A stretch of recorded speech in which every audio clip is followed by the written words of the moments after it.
Boa noite a todos. É com muita alegria que estamos juntos mais uma vez nesse grande encontro. As nossas boas-vindas aos amigos e irmãos das casas do Reino Unido que estão conosco, com esse carinho, né? Transmitindo essa palestra ao vivo.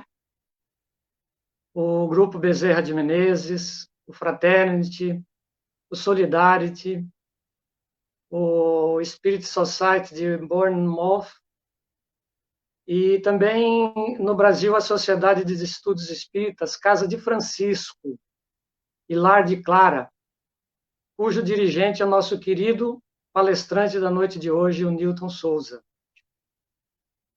Nosso abraço fraterno a todos aqueles que estão nos acompanhando lá do Brasil também, enfim, de todo o resto do mundo que está nos acompanhando nesse momento. Só gostaríamos de lembrar a todos que depois da palestra nós teremos o passe coletivo. E aqueles que desejarem receber, né, poderão colocar um copo d'água, uma jarra, uma garrafa de água, para que a água possa ser fluidificada, ok? Então, nós estamos, assim, bastante felizes de estar com todos vocês aqui agora. E vamos, então, nos concentrar, vamos acerenar as nossas mentes, os nossos corações, para fazermos a nossa prece de abertura. Senhor Jesus, Deus de infinita bondade, misericórdia e justiça, estamos agora conectados com seu amor, agradecendo imensamente por esses momentos de reflexão, de amor, e pela sua misericórdia nos dá de presente essa luz e essas energias abençoadas que nos alimenta, que nos sustenta,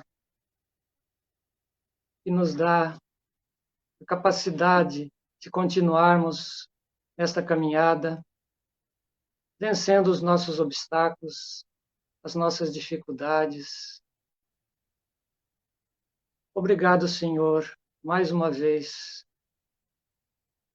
por estar nos abençoando nesses momentos, trazendo-nos as suas bênçãos de amor e luz.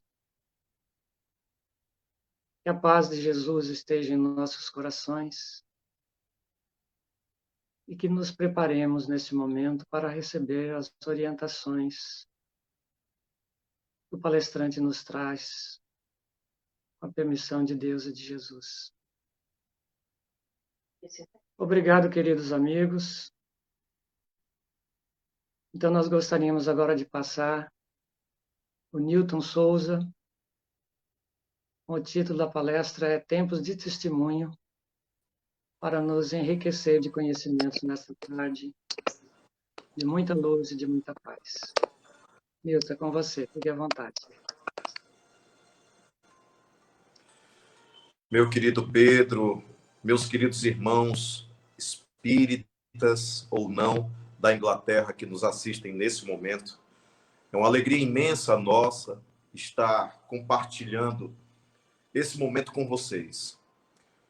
E eu queria que nós todos, nesse momento, verdadeiramente, entregássemos o nosso ser em comunhão com Jesus, a Deus, a inteligência cósmica, a causa primeira de todas as coisas, para que nessa sintonia nós possamos desenvolver esse tema, para que possamos ser usados por Deus, pela espiritualidade benfeitora, os seus ministros espirituais, a fim de que possamos ter em nossa palavra, não a nossa palavra, mas a voz que vem do alto, a voz que vem dos nossos irmãos, na dimensão do Consolador prometido por Jesus, essa doutrina que revela e desvela as leis da natureza e que busca, de alguma forma, nos sacudir da poeira do materialismo ainda reinante em nossas vidas.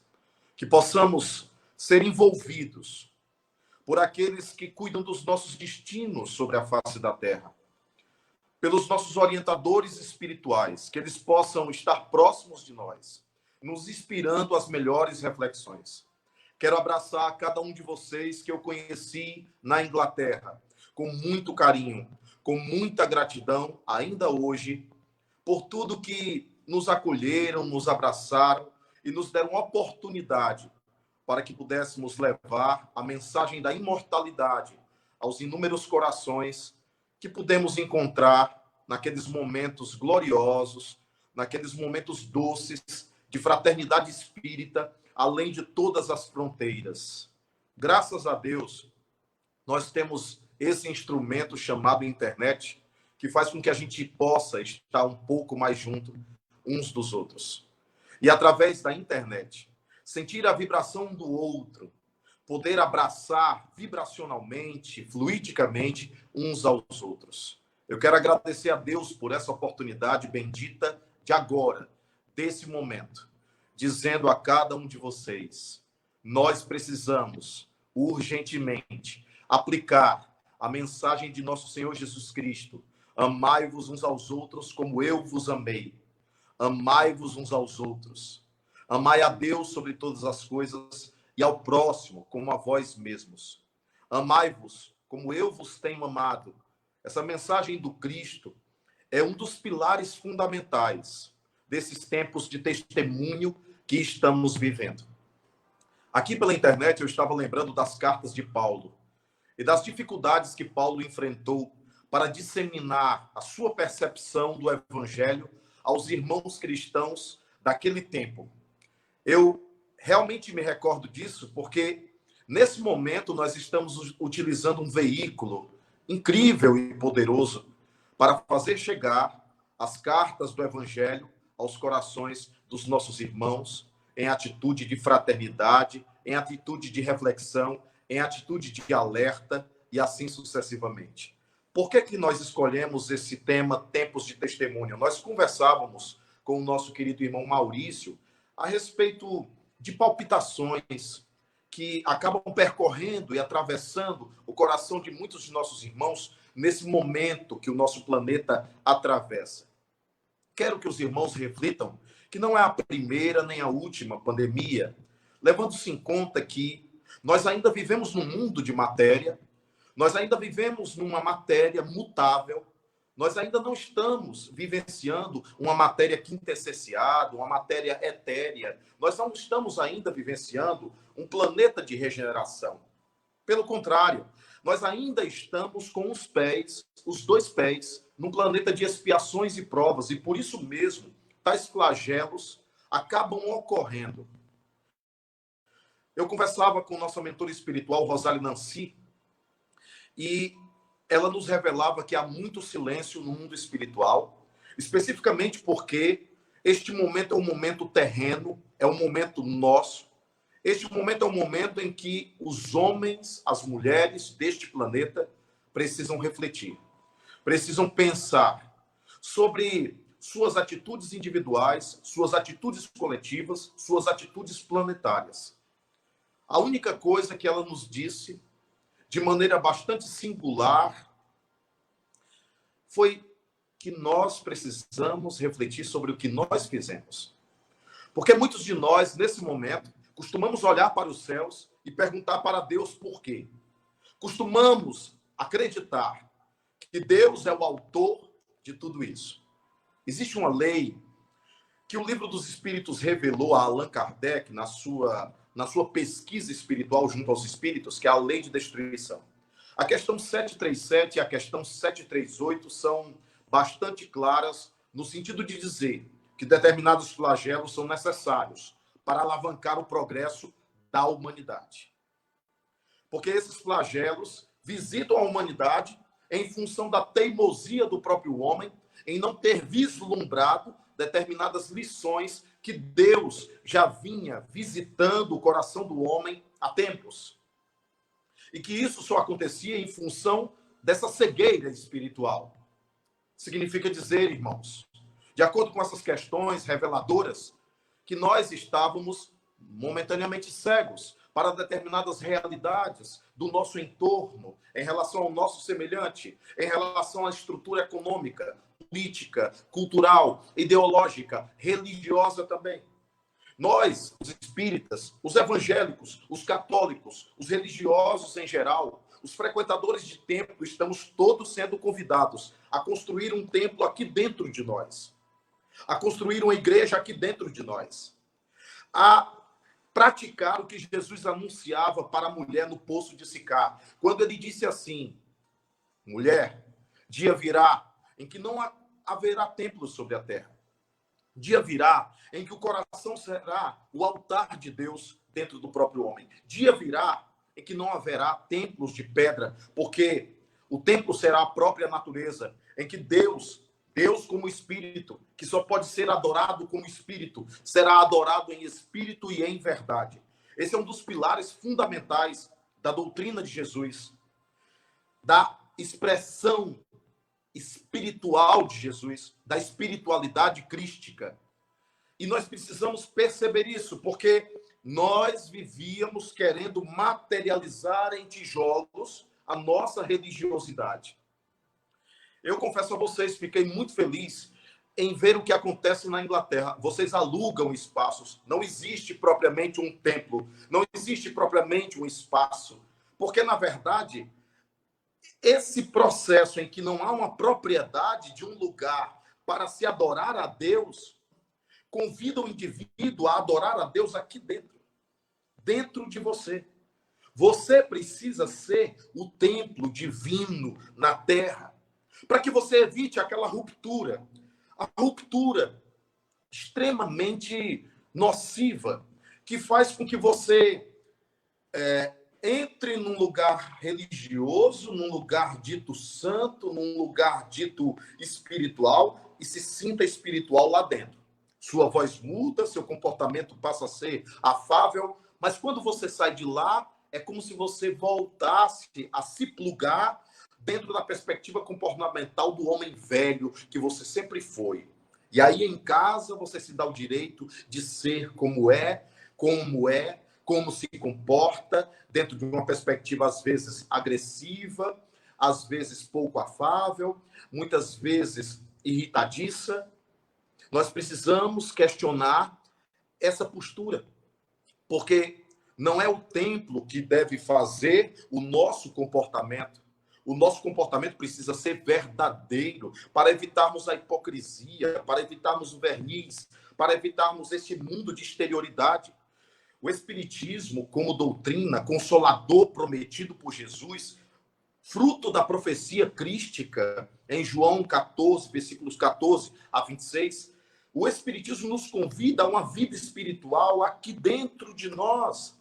O Espiritismo fala que não é lá fora que existe o céu ou o inferno, é aqui dentro esse céu e esse inferno, e nós temos que administrar diversas escolhas para a construção desse céu dentro de cada um de nós.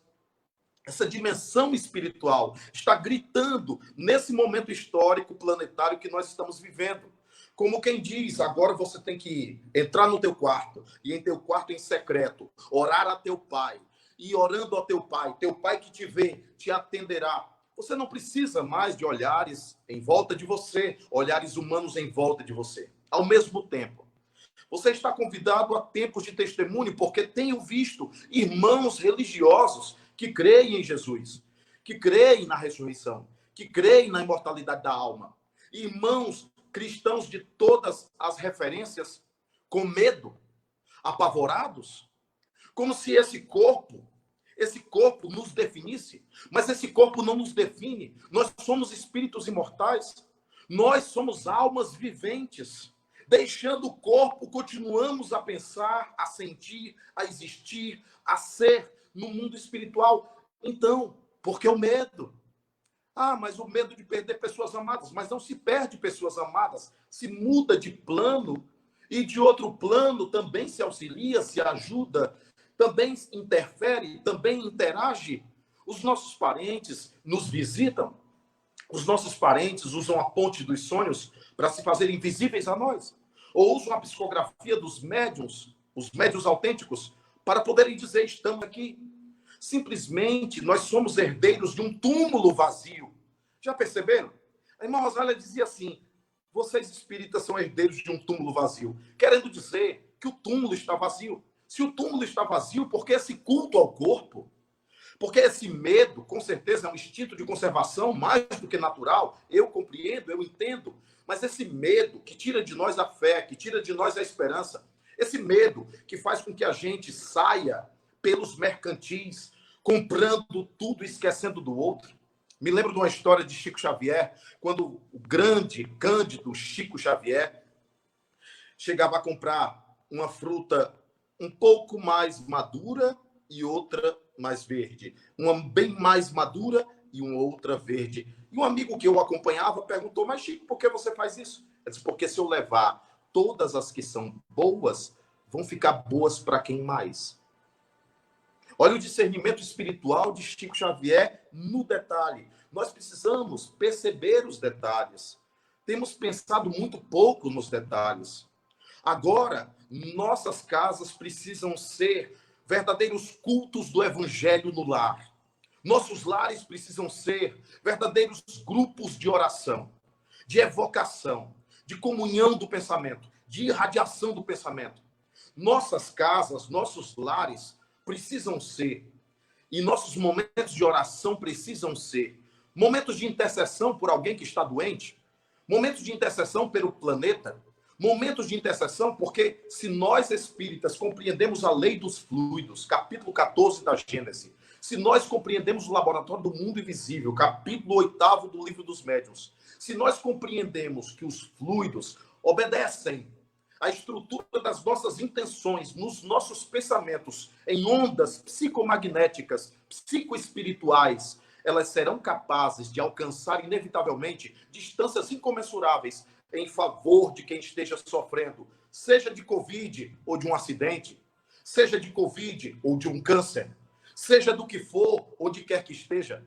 Estamos sendo convidados a um espírito de maior fraternidade, não de egoísmo.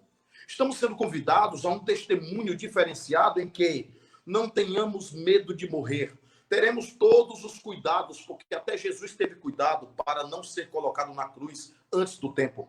Porque quando Pedro revelou a ele próprio, aos discípulos, que ele era o Messias, ele disse assim: cuidado, não deveis falar isso para ninguém, guardai segredo disso. Porque ele sabia que se espalhasse que ele era o Messias, antes dele já tinham sido assassinados, executados 4 Messias que se disseram Messias. Então Jesus não apressou sua morte. Tomemos todos os cuidados. Na Bíblia diz assim: não tentarás o Senhor teu Deus. Obviamente, depois que todos os cuidados foram tomados, e se essa pessoa veio a desencarnar de Covid, podem ter certeza absoluta que estava no quadro reencarnatório dela. Podem ter certeza absoluta que estava no seu programa espiritual viver esse momento. Não, eu discordo, meus irmãos, de alguns palestrantes que dizem que isso aí tem a ver com o karma coletivo lá de Roma, com o karma coletivo lá da Idade Média. Não propriamente. Por quê? Existiram médicos que envenenaram pacientes, podem desencarnar de Covid. Existiram enfermeiras que participaram das experiências nazistas de maneira consciente, podem desencarnar de Covid. Existem suicidas que se mataram envenenados, podem desencarnar de Covid. E há uma convergência desses resgates no momento. Mas o resgate é individual. Não se trata de uma comunhão de ações de todas essas pessoas. Precisamos ter cuidado com isso. Alguns podem ter, sim, quadros coletivos, mas também existem os quadros individuais. Precisamos ter equilíbrio para analisar com racionalidade. A nossa doutrina é uma doutrina de razão com fé e fé com razão, num ponto de equilíbrio chamado bom senso, como Allan Kardec mesmo nos apelava a um bom senso na análise de todas as coisas. Quero lembrar aos nossos irmãos, recorrendo a Gênesis, capítulo 1, versículo 27, que Deus criou o ser humano antes de criar o barro. Eu queria que vocês prestassem atenção na sequência do Gênesis, para vocês perceberem que a intuição hebraica foi assertiva. Deus criou o ser humano primeiro. e só depois criou o barro. E em seguida soprou no barro. É curioso pensar nisso, porque o ato de soprar é o ato de tirar de dentro esse ar para colocar no barro. Deus tirou de dentro de si algo que já tinha criado. Mas se não tinha o barro antes, Deus criou onde? Se não tinha o barro ainda para soprar, Deus criou onde? Deus criou nele. Deus criou dele. Se nada mais havia no que tange a essencialidade da centelha divina, Deus criou nele. E se Deus criou nele próprio, Deus nos soprou de dentro dele para ser alma vivente no barro. Não é incrível? Não é poético? Não é revelador? Se nós fomos criados dele e nele, somos simplesmente imortais. Os próprios suicidas que trazem seus depoimentos através de inúmeros médiuns revelam essa sua grande decepção. Tentaram se matar e não morreram. Porque essa essência é indestrutível. Então, meus amigos, com todo respeito, não quero magoar ninguém, cuidado com mensagens apocalípticas, cuidado com mensagens escatológicas, cuidado com mensagens que falam como que do fim do mundo, como se o espírita cristão precisasse se preocupar com isso, não soubesse que é imortal, não soubesse que tudo concorre para o bem e para o progresso, não soubesse que apesar da lei de destruição estar atuando, há uma lei de progresso atuando em tudo, no detalhe, do micro ao macrocosmo. Por isso mesmo, precisamos resguardar-nos em serenidade, mas uma serenidade ativa, não a serenidade egóica, fechada em nossas casas. Não estou dizendo para a gente sair nos meios das ruas. Eu não estou precisando sair do meio da rua para poder chegar até vocês.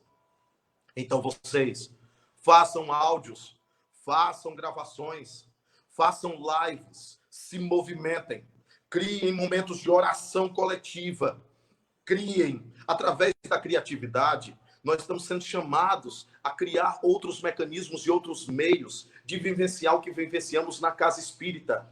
O passe à distância, a oração intercessória, a comunhão de pensamentos, a irradiação de fluidos. Tudo isso nós estamos sendo convidados a viver nesse momento, o que prova que a doutrina do Espírito está muito à frente mesmo, porque ela já dizia, essa forma de religião não é convencional, nem religião propriamente dita é. Na verdade, é uma forma de adoração a Deus em espírito e em verdade. Lei de adoração do Livro dos Espíritos deixa isso muito claro. Não há necessidade de exterioridade, de culto externo. Não há necessidade de rito. Não há necessidade de ritual. Com todo respeito, porque é tudo possível aquele que crê. Com todo respeito a quem acha necessário para si. Mas o espírita cristão é convidado a uma adoração por dentro daqui até Deus. Porque o reino dos céus está dentro de você. O reino dos céus está dentro de nós. Jesus já falava isso, porque essa essência divina está em nós. Nós somos essa essência divina, hoje vivenciando estruturas de personas, experiências reencarnatórias. Hoje eu sou Newton Souza, mas tive muitos nomes. Como teremos muitos nomes no decorrer das encarnações progressivas, enfim. Por isso nós precisamos nos apropriar de nossa identidade. Nossa identidade é divina, porque veio de Deus. Nós somos aqueles filhos pródigos que temos que ir para o mundo, nos envolver com a lama, aspas, da matéria, para poder colher o que nós fizemos e voltar para casa. Simplesmente, nós somos aqueles seres criados por Deus, mergulhados na matéria, para podermos evoluir por si mesmos. Somos criados simples e ignorantes para essa escalada evolutiva, porque do átomo ao arcanjo, tudo se encadeia na natureza. Por isso, meus irmãos, serenidade, mas uma serenidade que não pode ser ociosa, uma serenidade ativa, que use os mecanismos de nossas mentes na manipulação dos fluidos em favor dos mais necessitados, em favor de nós mesmos, em favor do planeta. Momento de orar e pedir a Deus inspiração a algum cientista. Momento de orar e pedir a Deus inspiração aos médicos e enfermeiros que estão no fronte desta batalha espiritual e terrena. Momento de orar e de exercer mais fraternidade, porque há famílias que precisam não só do pão material, como aqui no Brasil se precisa muito, mas talvez aí se precise de um pão espiritual. Está mais do que provado que o ser humano foi colocado agora para conviver consigo e com os seus.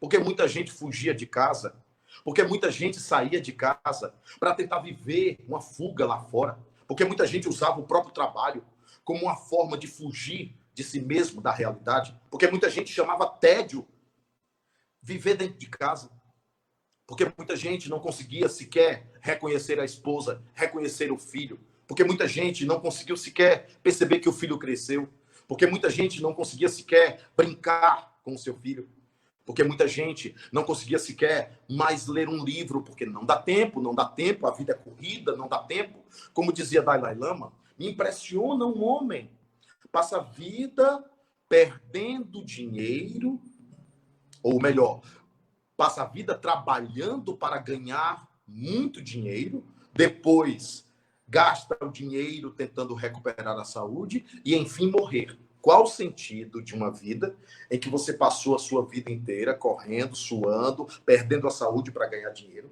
para depois gastar o dinheiro tentando recuperar a saúde e, enfim, morrer? Nós precisamos pensar agora no que é verdadeiro. O que é verdadeiro? O que ficou? Para você espírita, frequentador de casa espírita, estudioso de livro, estudioso de grupo, o que ficou? O que verdadeiramente está aí como verdade dentro de você? E agora? Não é hora de aplicar essa verdade? Não é um tempo de testemunho? Os cristãos do passado se lançavam nas arenas para morrer.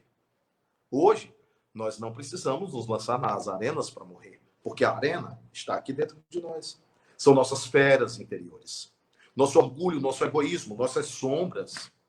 Nós precisamos iluminar essa sombra interior através desse processo reflexivo. Muitas pessoas têm depressão, muitas pessoas têm ansiedade, muitas pessoas pensam em suicídio. Muitas dessas pessoas estão precisando de vocês, espíritas, ingleses. Estão precisando de vocês que estão vivendo alguma espiritualidade interior. É necessário um momento para produzir textos, nem que sejam breves. Produzir pequenas frases que possam ser veiculadas. Produzir positividade em meio a esse caos, sem fugir ao realismo do momento grave que nós vivemos. Mas produzir, dizer, falar, testemunhar o Evangelho de Jesus nesse momento. Ele foi para a cruz calado. Por isso foi comparado a um cordeiro, porque derramou apenas 2 grossas lágrimas. Ele foi para a cruz calado, porque ele sabia que ele precisava passar por aquela provação. Nós não estamos sendo injustiçados por Deus. Não, ninguém pense aqui, porque pode ter sido uma conspiração, porque foi produzido em laboratório. Existem estudos, são muitas informações. Nós não estamos com acesso específico, mas nada disso interessa no momento em que eu percebo que é um momento de testemunho individual e de testemunho coletivo. Um convite planetário a pensarmos que agora são os animais que podem sair às ruas, porque eles tinham perdido espaço, ou nós tínhamos engaiolado cada um deles. É um momento em que o azul do céu parece mais azul. É um momento em que o ar que nós respiramos parece estar mais puro. É um momento em que aquele lucro todo exorbitante, em que não se tinha nenhum de colocar essas cifras, não está valendo de mais nada.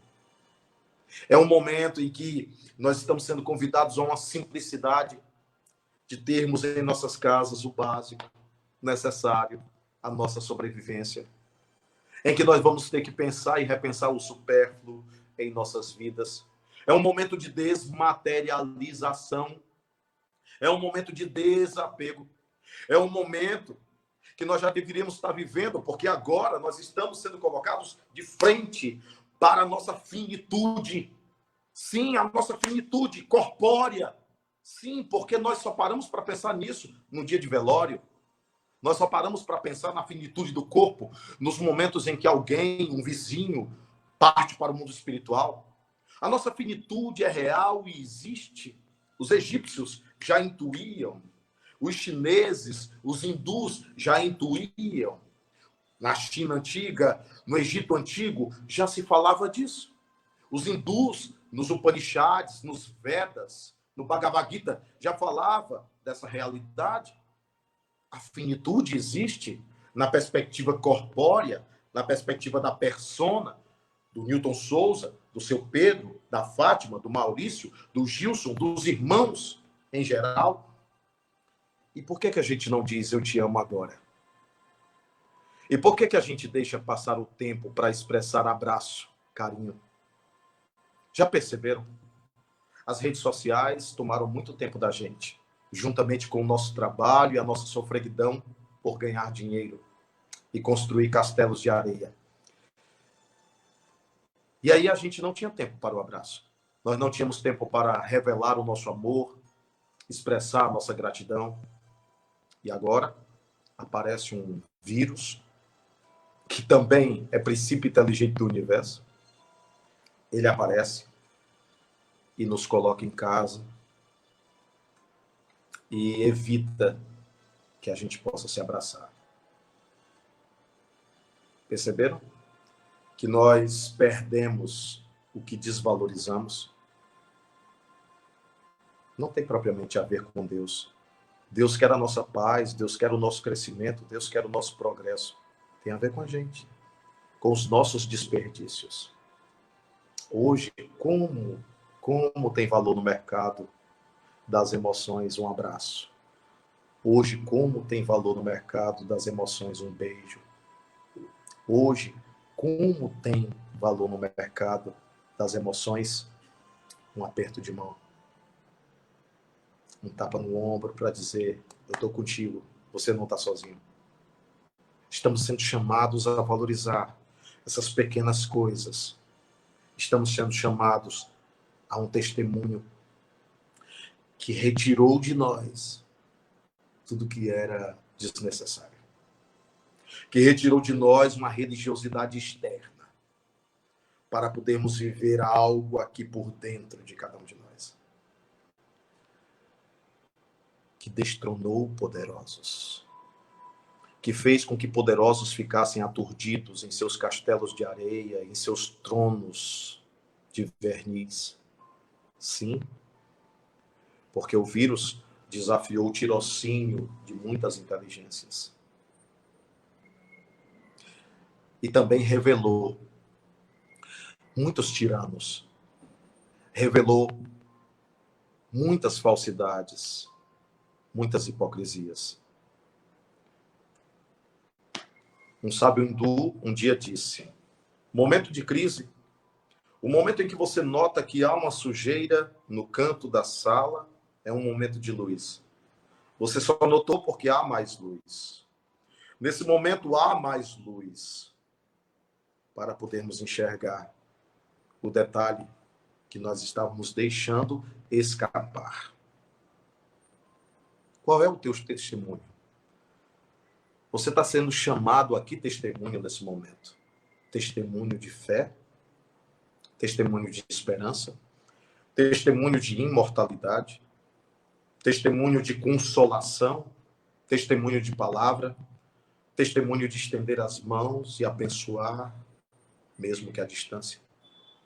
Testemunho de movimentar seu cérebro em criatividade para produzir textos de enlevo, de crescimento espiritual. Então, eu queria que você pensasse verdadeiramente nesse momento da sua vida. Essa proposta desse tema é intimista. Eu não posso responder isso para você. É você que tem que fazer essa reflexão. Porque não são férias. Não. As quarentenas do planeta não estão nos convocando a uma ociosidade. As quarentenas estão nos oportunizando produzir algo verdadeiro, essencial, que não vai precisar mais de pompa, de luxo, de aparência. Tudo isso já acabou. Tudo isso perdeu sentido. Como é que eu vou agora exaltar ou gritar o meu status se estou sendo desafiado a entrar em contato comigo mesmo? Claro, nós sabemos que muitas pessoas permanecerão teimosamente estagnadas, mas outras despertarão. Eu sugiro a quem desperte que fale, que grite até. Eu sugiro a quem desperte que sacuda o irmão ao lado. Eu sugiro a quem desperte que possa, de alguma forma, estimular a que outros também acordem e percebam esse momento. Esse momento é o momento da caridade. Esse momento é o momento de repartir o pão. Esse momento é o momento em que precisaremos nos ajudar mutuamente. Nem que seja com máscara, com luva, nem que seja blindado. Mas as nossas mãos precisarão se estender na direção do outro. É um momento de fraternidade universal. É um momento em que precisamos cada vez mais exercitar a fraternidade universal. A África continua precisando da nossa ajuda e outras famílias que passam fome em outras regiões do planeta precisam de nós. Precisaremos ver que sobrava na nossa mesa. Mais do que nunca, começaremos a perceber esses detalhes. E se você passar por esse processo, agradeça a Deus, porque com certeza você estará se abrindo a uma sintonia mais profunda e mais alta com Deus, que é o Criador, que te criou não para ser corpo, porque você não é pó, que te criou não para ser matéria, simplesmente, que te criou para ser espírito imortal e manifestar a sua glória aqui na terra.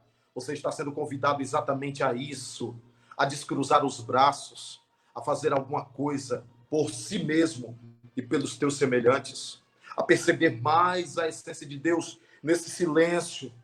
É sim, há um silêncio agora. Perceberam? Há um silêncio que nos convoca a uma oração mais verdadeira, mais profunda. Não tem ninguém olhando. Você não tem para quem se amostrar. É simplesmente um momento teu com Deus. Pare para perceber tudo isso. E eu tenho certeza absoluta que você vai começar a traduzir expansões conscienciais dentro de você para verdadeiramente aproveitar essa oportunidade. Esse momento tão cruel, esse momento tão difícil, esse momento em que choramos uns pelos outros, choramos pela Itália, choramos pela China, choramos pela França, choramos por todos os países, choramos pelo Brasil, esse momento que choramos por aqueles que estão partindo, deixando seus corpos dentro dessa pandemia, é também um momento de fé, é também um momento de fortalecimento, é também um momento de reflexão, é uma oportunidade bendita de crescimento interior, porque quando tua luz se acender, já haverá mais luz no mundo. E se cada um acender sua luz, como dizia Jesus, que brilhe a vossa luz, vai haver mais luz no mundo. E quanto mais luz no mundo, mais próximos nós estaremos da solução. Quanto tempo vai durar? Perguntam muito isso. O tempo que for necessário. Para que a maioria possa perceber.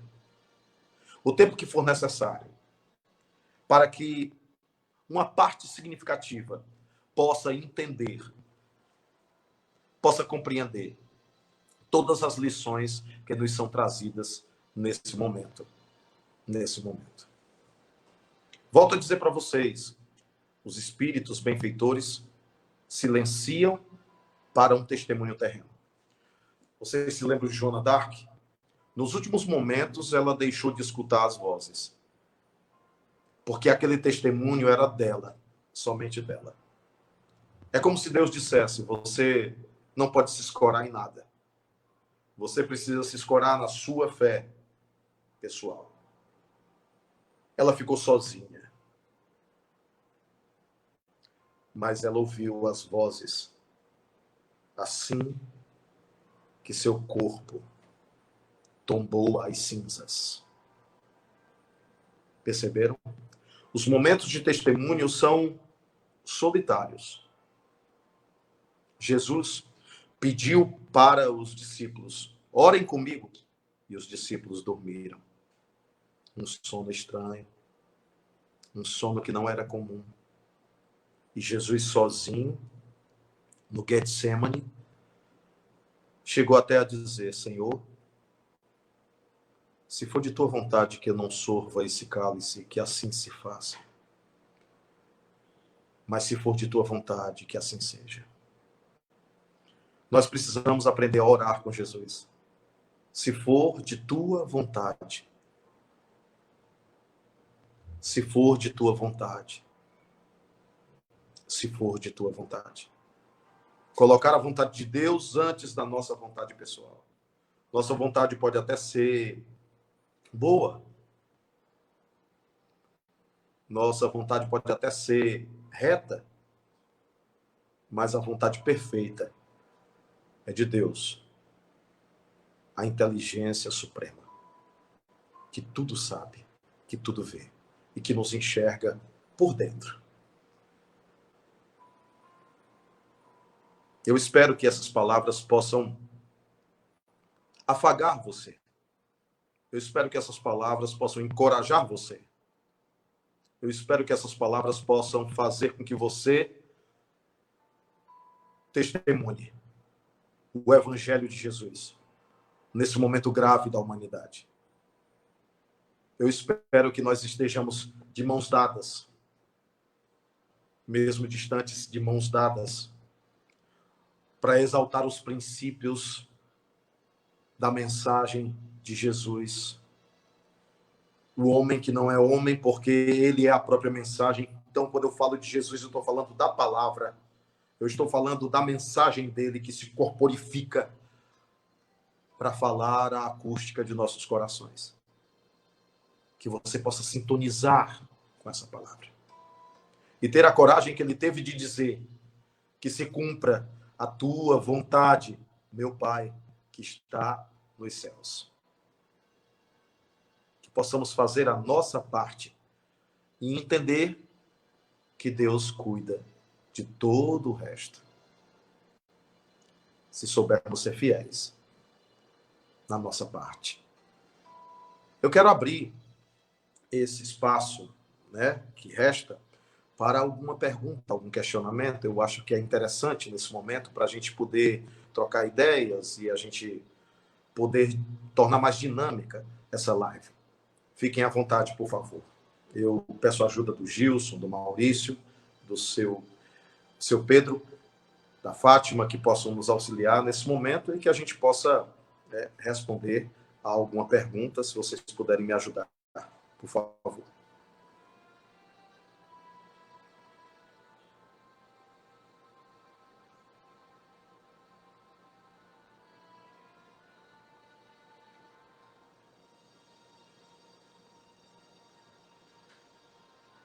Pois não, seu Pedro?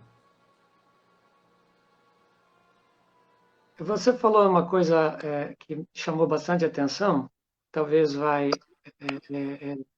solucionar a dúvida de muitas pessoas, ou pelo menos orientar, né?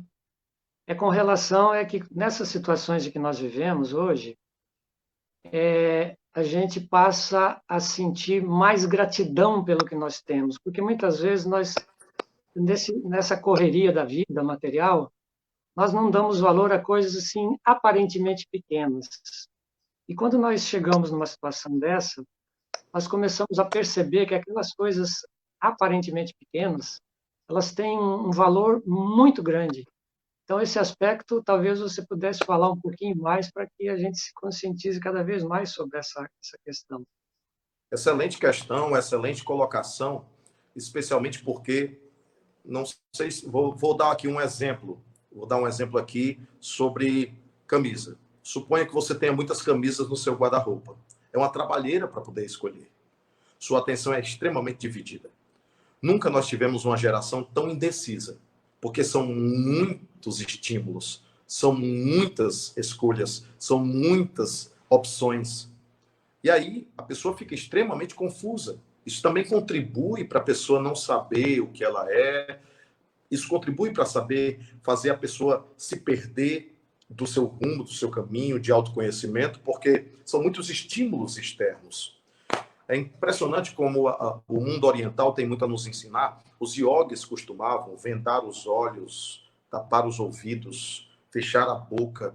Eles costumavam tentar suprimir os sentidos físicos que faziam com que eles se conectassem com o externo, para que eles pudessem perceber mais o interno. De certo modo, foi cortado de nós uma série de opções, digo sensíveis, porque com certeza as pessoas estão acessando a internet, estão em contato com muitos estímulos, com certeza, mas foram reduzidos os estímulos que estariam mais em contato com a nossa manifestação física. E isso acaba fazendo com que a gente fique mais atento. Acaba fazendo com que a agulha que caiu seja percebida. Acaba fazendo com que aquela cor seja mais viva. Acaba fazendo com que haja mais vida. Eu me lembro do filme Sociedade dos Poetas Mortos. Fugi desesperadamente para a floresta para descobrir a essência da vida, para que ao morrer não vir a se revelar a mim que não vivi. Quer dizer, viver é perceber os detalhes. Entender o sentido das coisas é ver o desabrochar das flores, ver o sol, ver o céu, perceber as estrelas cintilando na noite escura, nos visitando com sua luz. Então, na verdade, nós estamos sendo convidados a uma percepção mais fina. Isso mesmo. E aí, nós também estamos sendo convidados a agradecer. Agradecer pela vida, agradecer pela família, agradecer pelo que nós podemos viver agora mais junto, mais perto, mais próximo. Agradecer por cada coisa e perceber o que não é mais necessário a cada um de nós. É como se fosse uma separação do trigo e do joio. Isso não me serve. Isso aqui me serve. Então, nós estamos exatamente nessa encruzilhada.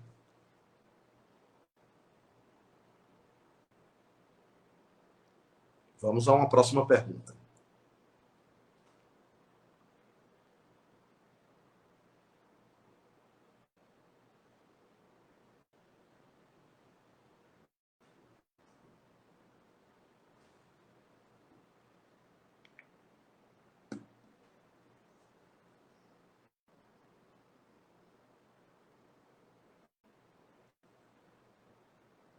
Quanto mais pudermos interagir com outras perguntas, nós tornaremos ainda mais dinâmica a nossa interação. Newton, a pergunta está na tela. É só você ler, por favor.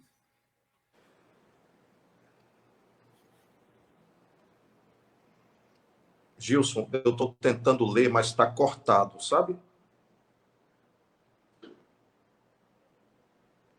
Pode fazer a pergunta, Gilson?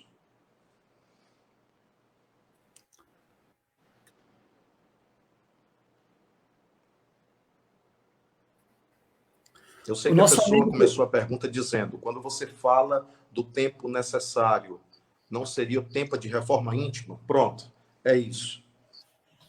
Nós não temos condição de acessar a natureza divina no que tange aos seus planos mais profundos.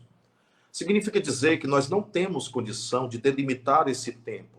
Quando eu falei do tempo necessário, é o tempo necessário para uma mudança significativa. Uma mudança que nós ainda não conseguimos acessar. Que tipo de mudança efetiva é essa? Existem estudos dizendo que os restaurantes vão ter que ter ambientes mais caseiros. Existem estudos dizendo que os alimentos e outros produtos vão ser vendidos muito mais pelas redes sociais, em delivery. Existem estudos que falam que as pessoas vão trabalhar muito mais em casa, mas são especulações. Nós estamos no meio do turbilhão e ainda não nos é possível perceber a consistência dessas transformações. Porque tem muita gente extremamente otimista dizendo: o planeta vai mudar, as pessoas vão mudar, vai ter um salto quântico. É questionável, porque nós sabemos que no planeta existem pessoas de variado processo evolutivo e cada um percebe de uma maneira diferente. Significa dizer que se houver uma mudança, ela não é uniforme. Toda mudança ela ainda é dialética. Toda mudança ainda preserva o passado, convivendo com o que possa ser o futuro, convivendo com a dialética do presente. Então, há uma luta de forças dentro de cada um. Então, nós não temos como delimitar. Não, quando se fala de reforma íntima, não estamos falando daquela maneira simplista, reforma íntima de maneira simplista. Nós estamos falando de mudanças concretas, significativas, em que as percepções em relação ao mundo, ao outro, a Deus, à religiosidade, à cultura, ao comércio, à matéria, às coisas materiais, isso tudo vai estar sendo modificado na pessoa. Mas nós sabemos que há um tempo para mudar isso, porque são hábitos poderosos que criaram redes neurais. E você sabe muito bem, querido Paulo Silva, você que nos fez a pergunta, que mudança é um processo. E esse processo é lento. É lento. Por isso que nós falamos que alguns mudarão, mas outros não. Alguns mudarão, mas outros permanecerão estagnados. E o planeta, ele caminha sempre assim. Evoluídos com menos evoluídos e vice-versa, para gerar a rotação do motor do progresso. Ok? Próxima pergunta. Fabiana Mello, data limite tem a ver com o momento? Eu tenho uma visão bastante particular sobre data limite. Eu penso que Chico Xavier falou de algumas coisas que ele próprio pensava, especulações que ele próprio tinha, e passaram a atribuir isso como uma revelação espiritual. Chico Xavier era muito fiel a Allan Kardec, e Allan Kardec sempre alertou que nós tivéssemos cuidado com espíritos que delimitam datas. Até porque, minha querida, nós temos muitos calendários no planeta. Inúmeros calendários no planeta. Muita gente falava de 2012 por causa dos maias. E veja que, efetivamente, nada aconteceu. Do ano 1000 para o ano 1001 foi uma panaceia na Europa medieval e as pessoas esperavam o apocalipse. E, efetivamente, não aconteceu. Porque são processos de transformação e mudanças de ciclos. Eu não posso dizer que essa pandemia é uma mudança de ciclo, porque eu já tive a cólera, eu já tive a gripe espanhola, e não representaram mudança efetiva de ciclo. Nós precisamos olhar para isso com muito equilíbrio. Uma coisa que eu defendo é que nós ainda estamos em expiações e provas. O mal ainda predomina. Um dos critérios para Allan Kardec classificar um mundo de expiações e provas é a predominância do mal. No entanto, nós temos impulsos para o bem no momento. Quando o bem sobrepujar o mal, nós começamos a ter um planeta de regeneração, para depois caminharmos para mundo feliz e depois mundo celeste. E isso leva milênios. Milênios. Porque nós sabemos que as mudanças são lentas em cada indivíduo e nas coletividades. Então, não tem a ver com a data limite, que foi colocada como sendo 2019. A data limite precisa ser repensada no caráter de interpretação que possa se dar a ela. Nós ainda teremos muito processo histórico pela frente entre as nações. Algo que eu concorde no que pese a essa pandemia ter evitado alguns processos de guerra que estariam prestes a acontecer. isso é efetivo, isso é perceptível do ponto de vista histórico, devido às tendências que nós estávamos observando de como a humanidade estava caminhando e as nações estavam se relacionando. Então, para você ver como existe um bem em tudo, existe um propósito em tudo. Então, verdadeiramente, eu penso que essa condição de data limite precisa ser repensada. E nós precisamos também entender que médiuns erram. Os médiuns podem errar. Todas as pessoas podem errar e falhar. Profetas como Samuel, por exemplo, se equivocaram. Ele inicialmente não identificou que Davi seria o grande sucessor que daria consolidação à civilização hebraica. Então, existem falhas, sim, existem erros de interpretação mediúnica e assim sucessivamente. Por isso que não deve haver data limite para espírita. Nós somos imortais. Não existe uma condição em que uma data tenha que delimitar efetivamente algo, porque existem muitas datas e muitos calendários. Nós precisamos pensar com mais equilíbrio, com mais racionalidade. Nós precisamos pensar entendendo que a transição planetária tem que começar aqui dentro de mim. Se ela não começar aqui dentro de mim, ela não acontece lá fora, não.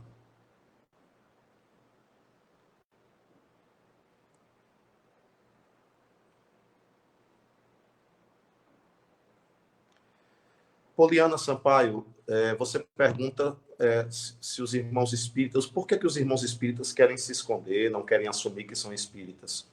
Poliana, eu também tenho uma visão particular a esse respeito. Allan Kardec, ele não queria que a gente saísse por aí dizendo: ei, eu sou espírita, eu sou espírita, eu sou espírita. A palavra espiritismo, ela serve para definir uma doutrina que revela algo. É muito diferente o espiritismo de qualquer outra coisa. Muito. Por isso que a gente insiste em não chamar o espiritismo de religião, senão eu reduzo o espiritismo a um aspecto só, quando tem ciência e filosofia. Por isso, Allan Kardec foi forçado a ter que dar um nome. Mas na hora que ele deu um nome, houve reação de outras filosofias e houve reação de outras pessoas. Mas como é que eu dou um nome a leis da natureza? Porque reencarnação é lei da natureza, progresso é lei da natureza, causa e efeito é um princípio das leis que regem o universo, comunicação dos espíritos é uma lei da natureza, multiplicidade dos mundos habitados é lei da natureza. Então, na verdade, o espiritismo só veio revelar algo que já existia. E quando o espiritismo revela algo que já existia, ele não está dizendo que você tem que acreditar nisso para poder se salvar, ou você tem que crer nisso para poder isso ou aquilo. Não, não. Inclusive, Allan Kardec pensava que o espiritismo tinha que ser um auxiliar das outras religiões para explicar milagres, para fundamentar a fé dos católicos, fundamentar a fé dos evangélicos, fundamentar a fé dos budistas e assim sucessivamente dos umbandistas, enfim, de todas as expressões de fenômenos sobrenaturais, ditos sobrenaturais, e que Allan Kardec identificou como naturais porque já faziam parte das leis de Deus, só não tinham sido visíveis. É como se Allan Kardec tivesse descoberto um microscópio que deu para enxergar o mundo espiritual, um telescópio ou um aparelho. E esse aparelho é o aparelho da mediunidade, para enxergar o mundo espiritual que nós não víamos até então. Então, desse modo, eu não vejo como uma grande necessidade eu ter que assumir um rótulo. Não, não. Simplesmente na hora que eu falo de reencarnação, eu estou falando de leis da natureza. Eu falo de lei de progresso, eu estou falando de lei da natureza. O espiritismo é tudo isso. Allan Kardec teve que dar um nome. Mas aí, no momento que a gente assume um rótulo, nós criamos resistências e criamos barreiras. A grande verdade é que nós espíritas, nós descobrimos, através dos estudos espirituais, das pesquisas de Allan Kardec, realidades espirituais que precisamos divulgar para as pessoas, para que elas percebam que elas são espíritos imortais, para que elas percebam a arquitetura divina em tudo, desde a reencarnação até a transmigração das almas entre os planetas e assim sucessivamente. Por isso, não é um ponto que a gente precise discutir com os nossos irmãos. Obviamente, nós precisamos testemunhar o Espiritismo através dos seus princípios, onde quer que a gente vá. Se a gente está num velório, se a gente está em família, nesse momento de pandemia, nós precisamos testemunhar, mas não como se a gente testemunhasse uma fé. Essa fé que nós testemunhamos já é a fé em Jesus. Nós estamos testemunhando a fé em Jesus. Jesus não é diferente do Espiritismo. Jesus não trouxe nenhuma religião. Por isso que a gente não precisa ficar levantando uma bandeira. Não. A única bandeira que a gente levanta é Jesus. E Jesus já falava da multiplicidade dos mundos habitados, quando ele dizia: há muitas moradas na casa de meu pai. Jesus já falava da lei de causa e efeito, quando ele dizia: vai e não peques mais para que não te suceda o pior. Jesus já falava da reencarnação, quando dizia que era necessário ao homem nascer de novo, quando ele revelou que João Batista era Elias reencarnado. Então, tudo quanto pregamos não tem a ver com ismo.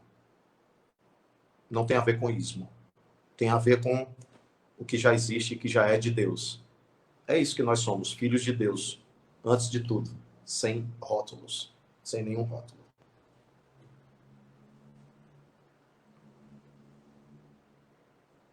Tem horas que não dá para ler o que está escrito, sabe? Eu não consigo ler o que está escrito. Então, seria bom a voz de outro alguém para ler a pergunta, sabe, Gilson? Porque ajuda na interação e na quebra de monotonia. Nilton, a pergunta vem da Ellen Dias. Ótimo. Como podemos ajudar as pessoas que estão se desesperando nessa hora? Medo de perder os seus, de morrer? Indica algum livro ou algum vídeo? Vejam bem, a internet tem inúmeros testemunhos, desde o programa Pinga Fogo, de Chico Xavier, desde os relatos das psicografias de Francisco Cândido Xavier e de outros médiuns, para que a pessoa possa começar a entrar em contato com essa possibilidade de convicção, com essa possibilidade de conhecimento espiritual a respeito de sua própria essência. A própria Bíblia traz inúmeros relatos a respeito de não temer e confiar em Deus. Os salmos são também relatos profundíssimos da cultura hebraica que revelam que não devemos temer nada, porque Deus está por nós. O próprio Evangelho, o testemunho de Jesus.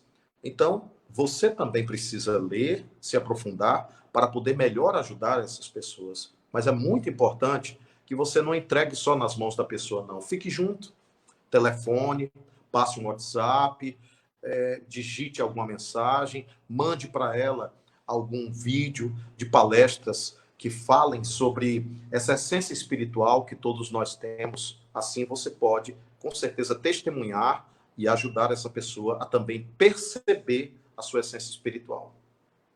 Pode continuar, Gilson.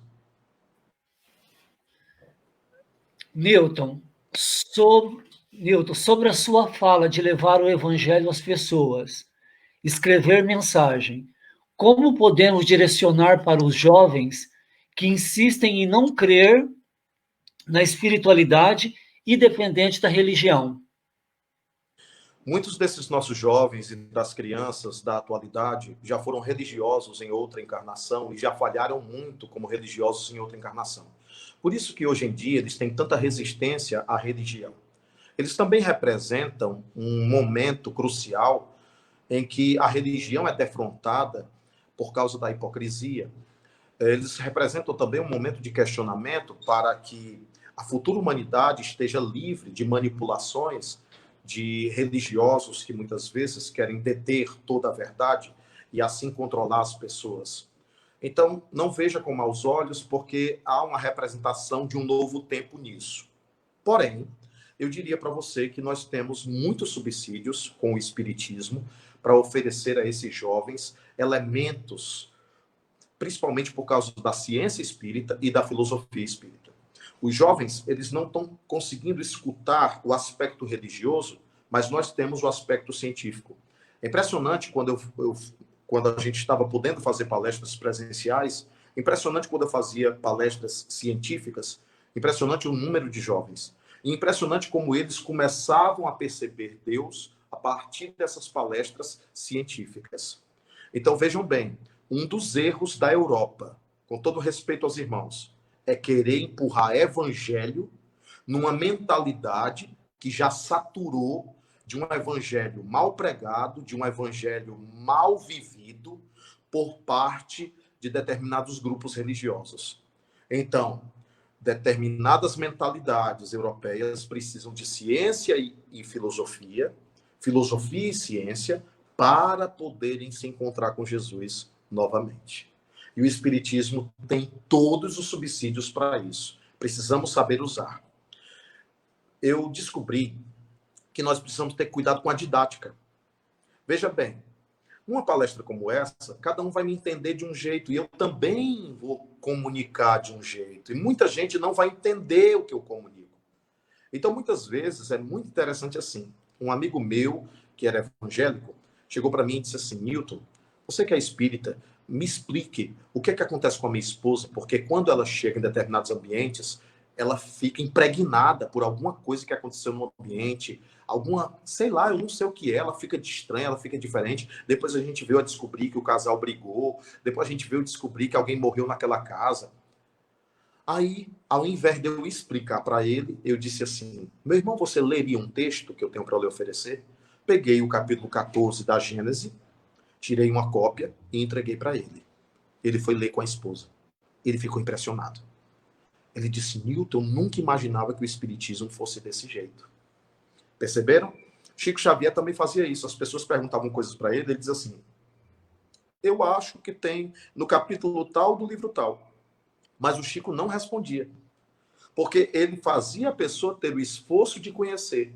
Porque a pessoa lendo em loco, ela vai ter uma apreensão melhor até para depois discutir com você, conversar com você, e vai ter maior consistência. Um dos graves problemas que nós enfrentamos no ensino da doutrina espírita é a didática, sabia? Eu já perguntei muito à irmã Rosália, por que fulano tem 20 anos de espiritismo e não muda? Por que fulano tem 30 anos de espiritismo e continua na mesma? Continua no mesmo ciclo, são as mesmas ideias, são os mesmos problemas. E a irmã Rosália pediu para eu pensar. Depois de 3 meses, eu voltei a perturbá-la, porque eu não tinha encontrado a resposta. Ela pegou e me disse assim: meu filho, o problema está no método. Eu disse: como assim? No método de ensino. As pessoas precisam estudar a doutrina a partir de situações problema, de situações cotidianas. Nós precisamos estudar a doutrina fazendo correlação com a realidade, porque senão nós estaremos fazendo o que muitos religiosos fazem: pegam um livro e leem um livro para acreditar no livro, mas ele não tem conexão com o mundo de vida cotidiano. E isso enfraquece, com certeza, a consistência daquele ensino. Vamos para a próxima, Gilson.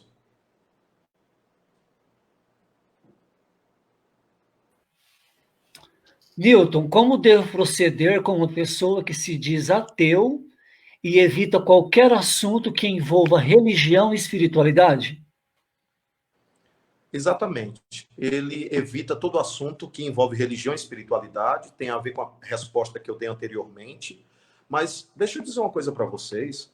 Nós precisamos respeitar as pessoas. Parece que a gente acha que a pessoa vai para o inferno, não é verdade? Nós precisamos respeitar o tempo das pessoas também. Às vezes nós produzimos muito conflito e às vezes nós nos colocamos como representantes religiosos dentro de um seio familiar, quando muitas vezes tem muitos ateus fazendo mais o bem do que muitos religiosos.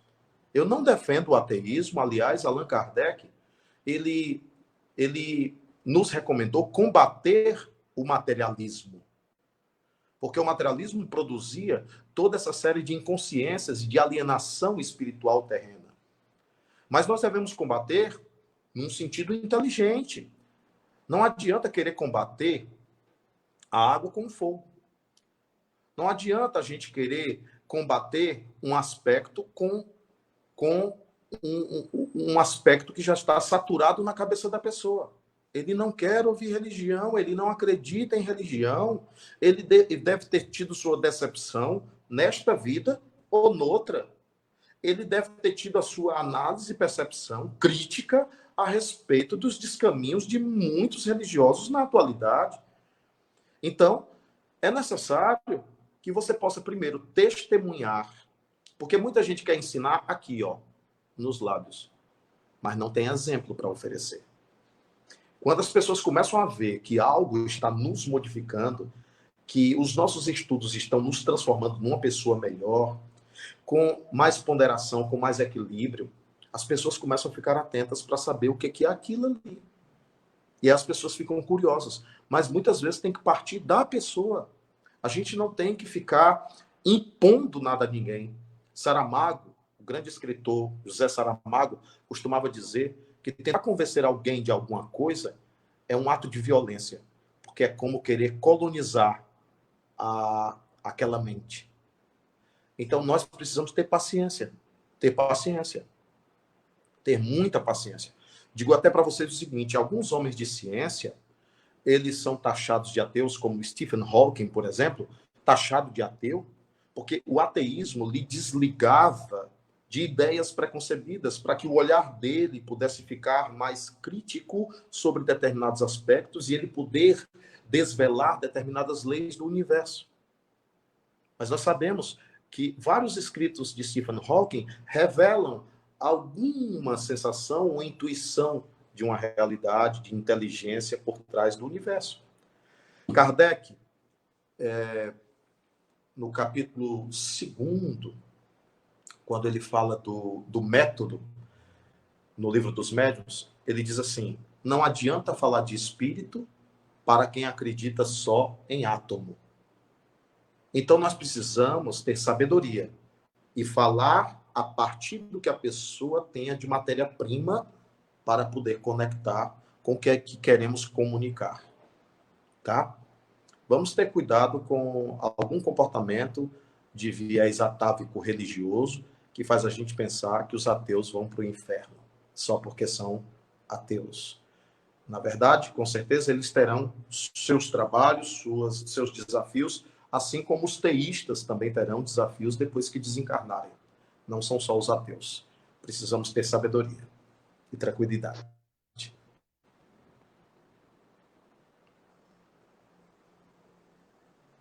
Seu Pedro, alegria demais rever. Oh, querido Guarda Nilson, no coração, meu irmão querido. é muito gratificante tê-lo aqui conosco. Nós agradecemos imensamente de coração por tudo que você nos ensinou hoje, pela excelente palestra. Não somos nós, querido, não somos nós. Tudo vem de Deus, tudo vem de Deus. É uma coisa que eu tenho insistido, Pedro, e isso se dirige ao Gilson, se dirige ao Maurício, se dirige a todos os nossos irmãos coordenadores dos grupos espíritas. Nós precisamos despersonalizar e despersonificar o espiritismo. Exato. Nós precisamos ser apenas comunicadores, ser verdadeiramente só instrumentos. Então, precisamos tirar de lá da nossa opinião pessoal e buscar mais nos ensinos espíritas as deduções para as respostas, sempre sem fechar a questão, porque Allan Kardec não era dogmático, nós não podemos fechar a questão como se fôssemos religiosos do passado medieval, e nós precisamos deixar de aparecer. Pronto, eu estou aqui, mas o meu pedido a todas as pessoas é que as pessoas possam pensar assim, nas palavras, mas não na imagem, não na pessoa, porque nós todos, palestrantes, todos, porque existem muitas pessoas idolatrando palestrantes, existem muitas pessoas idolatrando a imagem da pessoa, existem muitas pessoas deixando de ouvir alguém que tenha muito o que dizer só porque não é conhecido, só porque a pessoa não está com visibilidade nas redes sociais, e essas pessoas anônimas têm muito a nos ensinar, têm muito a nos dizer. Então, eu queria lembrar para todos, palestrantes e médiuns, a lição de João Batista, quando Jesus apareceu. João Batista disse assim, para Felipe e André, vocês devem segui-lo, porque agora é necessário que ele cresça e eu desapareça.